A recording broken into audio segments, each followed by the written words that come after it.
નમસ્કાર મિત્રો, આજે આપણે એન્ગ્યુલર મોમેન્ટમ ઓપરેટરની વાત કરીશું. તમે જાણો છો કે angular momentum L is nothing but r cross p, અને એના પરથી તમે Lx, Ly, Lz ના ઘટકો મેળવી શકો છો. અને આ તમે જાણો છો, જેમ કે L બરાબર r cross p, તો શું થાય? તો I j k x y z px py pz. અને આના પરથી તમે Lx, Ly, Lz ના ઘટકો મેળવી શકો છો કે ભાઈ Lx ઘટક તો શું થાય? ypz zpy, અને એ રીતે આ પણ ઘટકો મેળવી શકો છો. આ તમે અત્યાર સુધી અભ્યાસ કરી ચૂક્યા છો. આજે આપણે એન્ગ્યુલર મોમેન્ટમ ઓપરેટર L² ની વાત કરવા માંગીએ છીએ. હવે એન્ગ્યુલર મોમેન્ટમ L²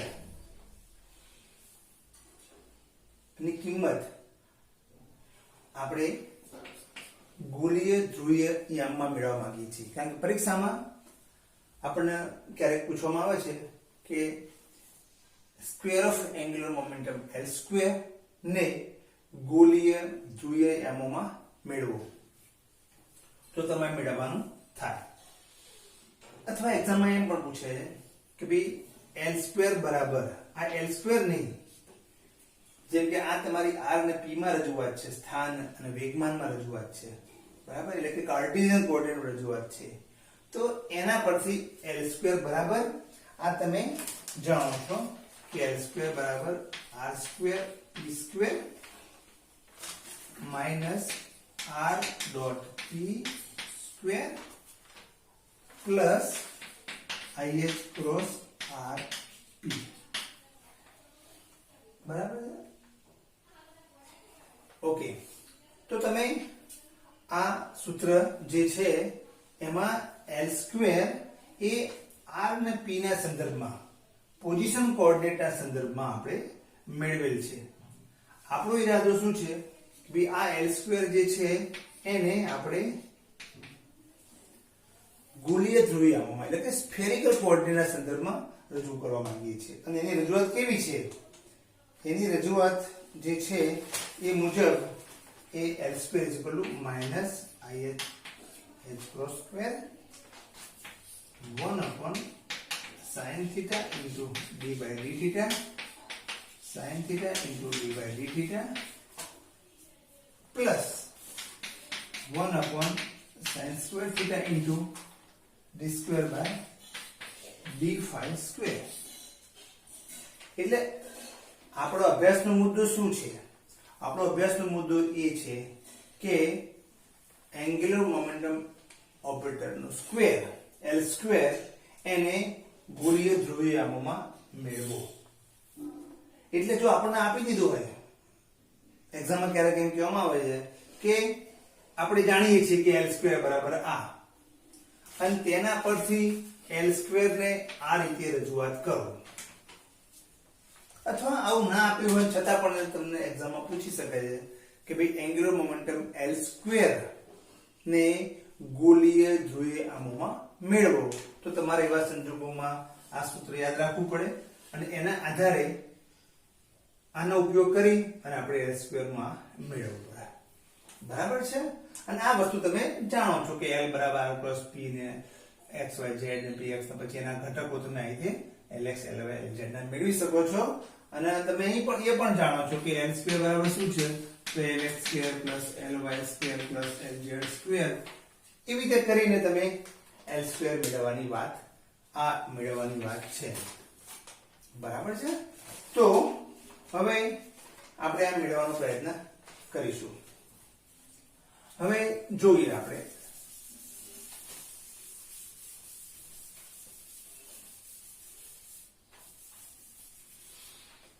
જો આ શું છે? P. હવે ક્વોન્ટમ મિકેનિક્સમાં P ઓપરેટર બરાબર શું છે? P બરાબર minus IH cross d by dr અથવા તો માઈનસ IH ક્રોસ નેબલા એમ લખેલું હોય છે. તો P બરાબર minus IH cross d by dr એના બરાબર માઇનસ IH ક્રોસ નેબલા. હવે અહીંયા આના જાણકારીના આધારે આપણે આ કિંમત મેળવીશું r ડોટ p. બરાબર, આપણે આ કિંમત મેળવીશું r ડોટ p. તો r ડોટ p બરાબર r p એટલે શું? Minus IH cross d by dr. અને આ તો નંબર છે તો બહાર લઈ શકાય, તો minus IH cross r dot d by dr. પણ આપણે શેની જરૂર છે? IH ક્રોસ સમથિંગ, એટલે IH ક્રોસ r p એના બરાબર, એટલે આને આપણે IH વડે ગુણીશું. હવે I into H વડે ગુણીશું એટલે તો H ક્રોસ સ્ક્વેર થશે IH. I into I એટલે કે I સ્ક્વેર. I સ્ક્વેર એટલે શું? -1. માઇનસ માઇનસ આ પ્લસ થઈ જશે, તો એના પરથી H cross square H cross square r into d by dr. ચલો આને આપણે સમીકરણ નંબર કુલ આપી દઈએ. આપણે સમીકરણ નંબર 1 શેના માટે? તો કે IH cross r dot p બરાબર H cross square r d by dr. ક્યાંથી મેળવ્યું? r ડોટ p ને આપણે IH ક્રોસ વડે મલ્ટીપ્લાય કર્યું, અને મલ્ટીપ્લાય કરીશું એટલે h સ્ક્વેર થઈ જશે. I into I સ્ક્વેર એટલે કે -1 minus plus r dr by dr. તો આ એક આપણને સમીકરણ મળ્યું.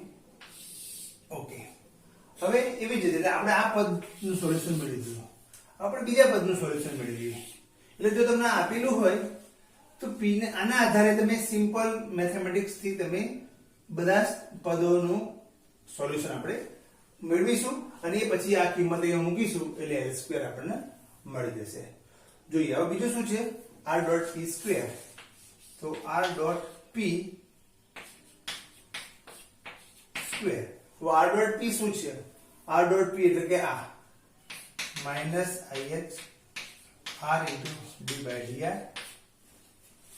પર r ડોટ p નો સ્ક્વેર છે, મતલબ કે આ જ વસ્તુ ફરીથી આવશે minus IH cross r d by dr. હવે આના પરથી minus minus plus I square એટલે કે માઇનસ H ક્રોસ સ્ક્વેર,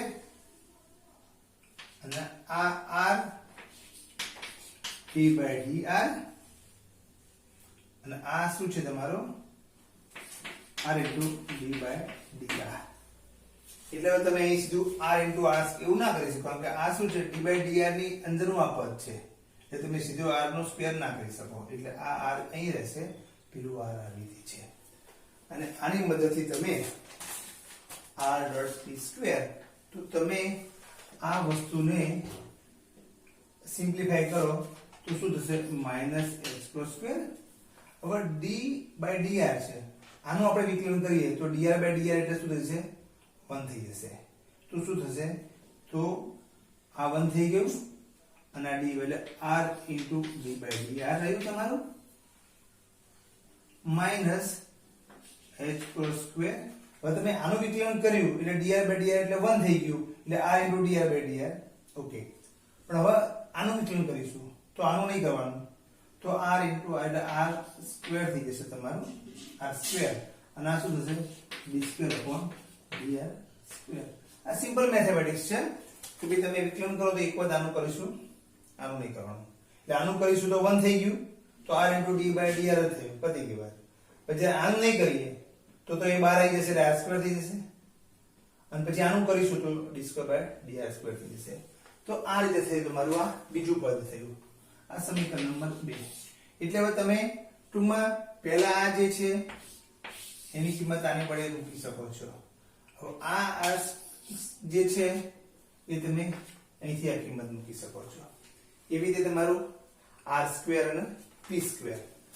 તો r square p square. Okay, r square એટલે કે એ તો r square, p square, p એટલે શું છે? માઇનસ IH ક્રોસ નેબલા એનો સ્ક્વેર. તો તમારો આ શું થશે? i એટલે કે આ સ્ક્વેર છે એટલે માઈનસ માઈનસ પ્લસ થઈ જશે i સ્ક્વેર એટલે કે માઈનસ બરાબર તો minus h cross square r square lambda square શું કર્યું મેં સ્ક્વેર છે એટલે minus minus plus i square એટલે કે minus minus h cross square r square lambda square આ રીતે થયું તો આ ત્રીજું પદ થયું એટલે કે આ પદ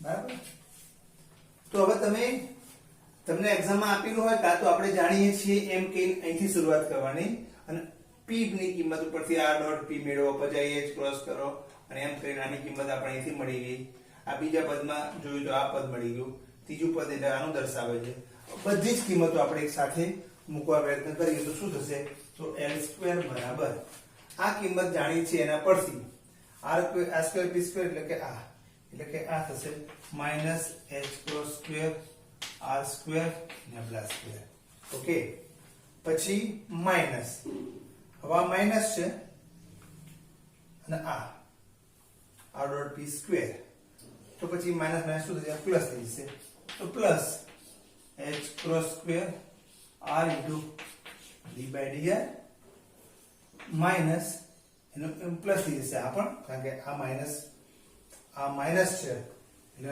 આને આપણે માઈનસ કરીશું તો આ માઈનસ માઈનસ પ્લસ થઈ જશે એટલે plus h cross square r square d square by dr square આ બીજા પદની વાત કરી ત્રીજા પદ માટે શું છે તો ih cross r dot p એટલે શું થશે plus h cross square r d by dr આપણે આ કિંમત મૂકી હવે આ શું છે h cross square r d by dr h cross square r dr by dr હે ને સારું એટલે એક બેનો સરવાળો કરી દઈએ એટલે h cross square r d by dr h cross r dr by dr તો પછી આપણે એને કેન્સલ કરી અહીં આપણે 2 ટાઈમ્સ કરી દઈશું બરાબર છે હવે તમે આને l2 બરાબર માઈનસ h ક્રોસ સ્ક્વેર બાર લઈએ માઈનસ h ક્રોસ સ્ક્વેર બાર લઈએ કારણ કે આમાં પણ છે તો સરળતા માટે આપણે બાર લઈએ માઈનસ સાઇન સાથે બાર લઈશું માઈનસ h ક્રોસ સ્ક્વેર તો અંદર શું થશે r સ્ક્વેર લેમ્ડા સ્ક્વેર પછી આ માઈનસ સાઇન બહાર કાઢી છે તો અહીંયા minus sign 2 h cross square તો બહાર કાઢી લીધું છે તો r into d by dr કર્યું પ્લસ આ શું છે h ક્રોસ સ્ક્વેર બહાર કાઢી લીધું છે માઈનસ તો પછી આ માઈનસ જ રાખવું પડશે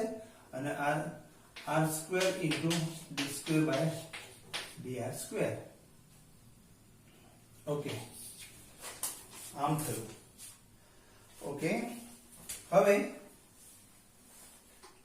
અહીં આપણે સોલ્યુશન આગળ વધારીએ છીએ આ જે છે તેને તો l2 minus h cross square r square lambda square r square lambda square હવે આ જે છે એને તમે આવી રીતે લખી શકો minus d by dr of r square upon d by dr આમ લખીએ તો લખી શકાય આ બે પદની જગ્યાએ મેં સિંગલ પદ લખી નાખ્યું આ હવે તમે જો આનું સોલ્યુશન મેળવશો તમે ધારો કે તો r સ્ક્વેર છે અને આ d બાય dr છે પહેલા આનું વિકલન કરીએ તો શું થશે d by dr of r square શું થશે 2r into d by dr 2r into d by dr પતી ગયું એટલે પહેલું સ્ટેપ આવી ગયું હવે નેક્સ્ટ ટાઈમ આનું નહીં કરવાનું આનું વિકલન કરીશું આનું વિકલન ના કરીએ તો બહાર આવશે r સ્ક્વેર થઈ ગયું અને આનું વિકલન કરો તો શું d square by dr square ટૂંકમાં આ જે સમીકરણ જે છે એ આના વિકલન પરથી મેળવી શકાય છે એટલે બે પદની જગ્યાએ આપણે કમ્બાઈન કરીને આવી રીતે શોર્ટમાં પદ લખી નાખ્યું સમજાય મિત્રો સિમ્પલ મેથેમેટિક્સ આમાં કઈ મેં નવી વાત નથી કરી તમે આના પરથી મેં આમ લખ્યું તો તમે આનું સોલ્યુશન મેળવશો એ આ જ જશે જે મેં તમને કહ્યું એ મુજબ ફરી એક વખત કે આનું વિકલન તમે કરશો તો તો d by dr of 2r² શું થશે 2r into d by dr એટલે પેલું પદ આવી ગયું આનું વિકલન નહીં કરીને આનું કરીશું તો આનું r² અને d² by dr² માઈનસ છે તો માટે માઈનસ આવશે એટલે તમે હવે સમજી શકશો કે આવી રીતે લખી શકાય તો આ લખી શકાતું હતું l² બરાબર અહીં સુધી આપણે આયા આપણો ઈરાદો યાદ રાખો થીટા ના ફાઈ ના સંદર્ભમાં મેળવવાનું છે અહીં સુધી આપણે આવ્યા છીએ હવે તમે જાણો છો કે આ નેબલા સ્ક્વેર જે ઓપરેટર જે છે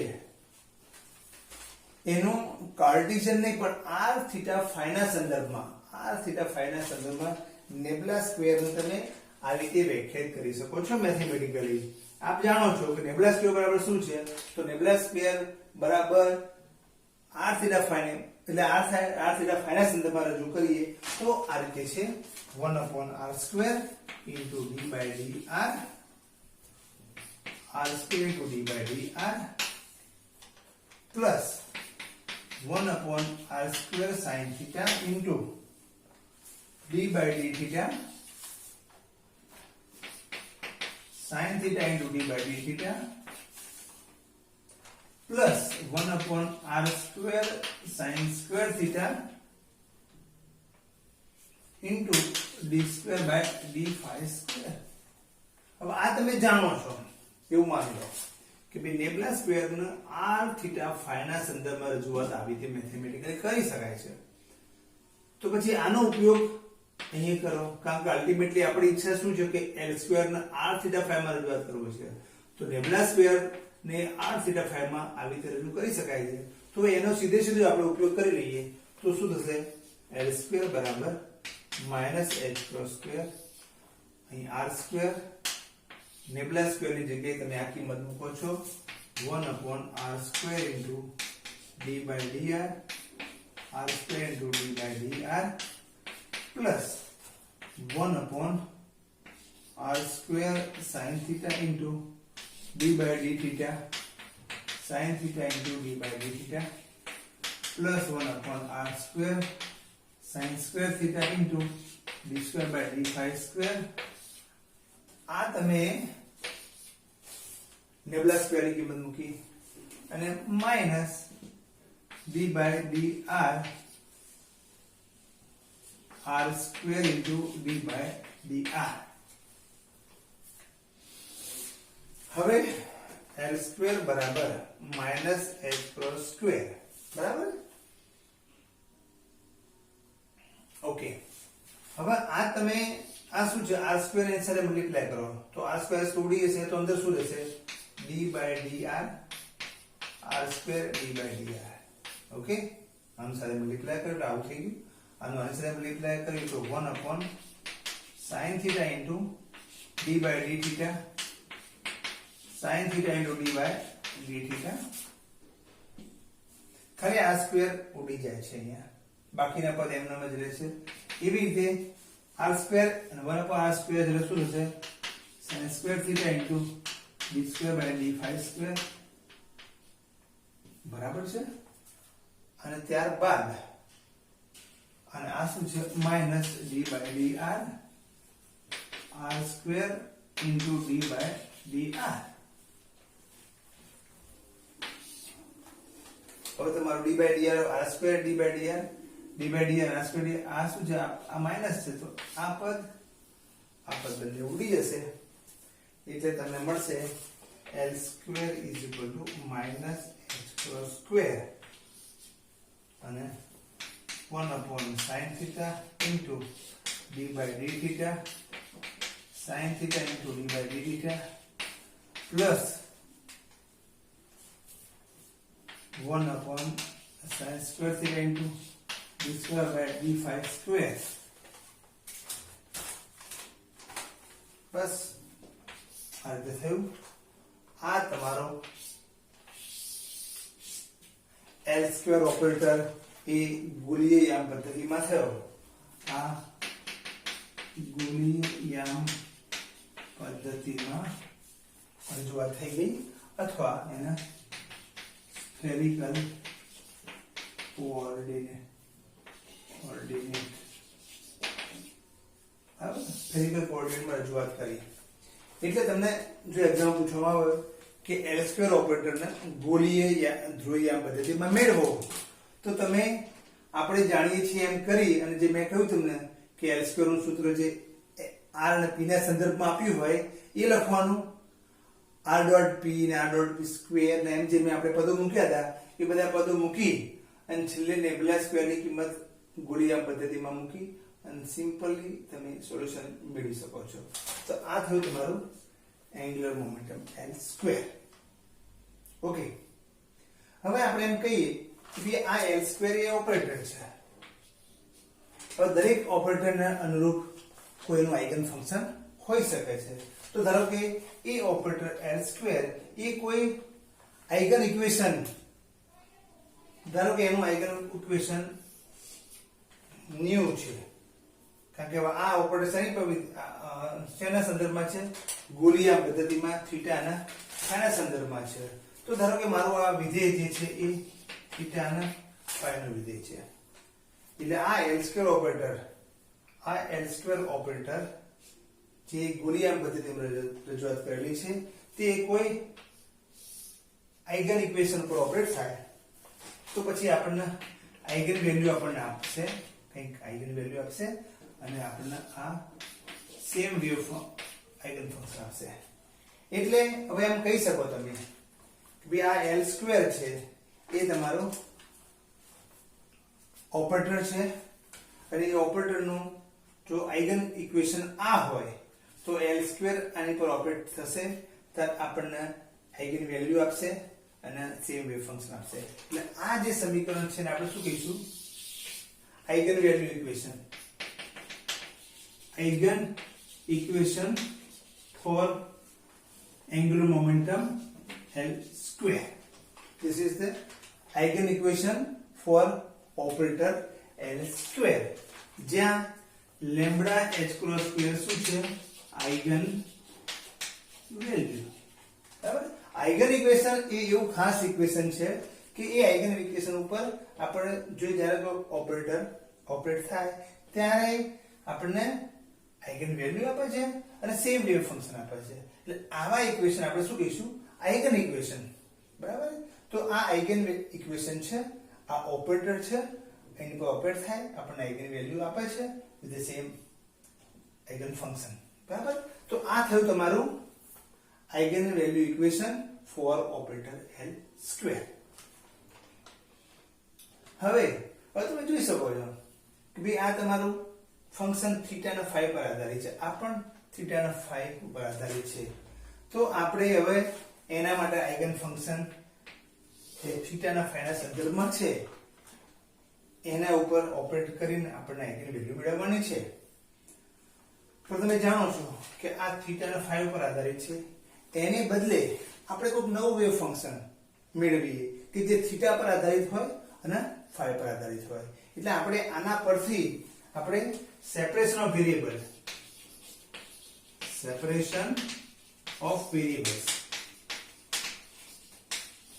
અથવા એને શું વિયોજનની રીતથી પરથી એટલે આપણે શું કરવા માંગીએ છીએ? અહીંયા આપણે એ કરવા માંગીશું કે ભાઈ આપણે આ જે છે એને બદલે એક એવું એને સેપરેટ કરવા માંગીએ છીએ કે એક એવું વિધેય મેળવવા માંગીએ કે જે ફક્ત થીટા પર આધારિત હોય, બીજું એવું હોય કે જે ફક્ત ફાઈ પર જ આધારિત હોય. બરાબર છે? એવું આપણે મેળવવા માંગીએ છીએ. એટલે આપણે હવે એમ કહીશું કે ભાઈ આ v જે થીટા ફાઈ છે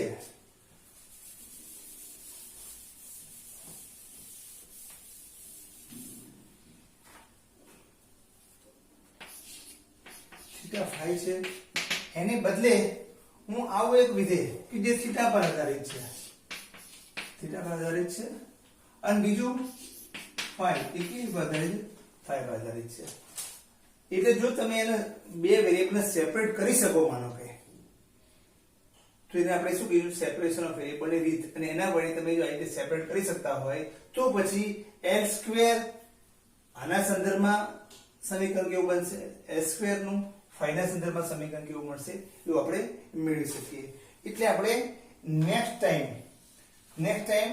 આ L² માટેનું જે આઇગન વેલ્યુ ઇક્વેશન છે એના પરથી સેપરેશન વેરિયેબલ ની મદદથી એટલે કે આવી રીતે સેપરેટ કરી અને દરેક માટેનું આઇગન વેલ્યુ ઇક્વેશન આપણે મેળવવા માંગીએ છીએ કે જે L² એ થીટા પર આધારિત હોય અને એ બીજું ફાઈ પર આધારિત હોય, જે આપણે આના પછીના નેક્સ્ટ લેક્ચરમાં મેળવીશું. એટલે આવા પછીનો આપણો પ્રશ્ન એ છે કે ભાઈ L² તો તમે મેળવી લીધું, L² આઇગન વેલ્યુ ઓપરેટર નું કિંમત આપણે સ્ફેરિકલ કોઓર્ડિનેટ એટલે કે ગોળીયામ પદ્ધતિમાં મેળવ્યું છે અને એ ગોળીયામ પદ્ધતિમાં આ ઓપરેટર છે એના માટેનું આ આઇગન ફંક્શન છે અને આ ફંક્શનને તમે સેપરેશન વેરિયેબલથી સેપરેટ કરી અને એના માટેનું સમીકરણ મેળવવાનું છે, જે આપણે નેક્સ્ટ લેક્ચરમાં મેળવીશું.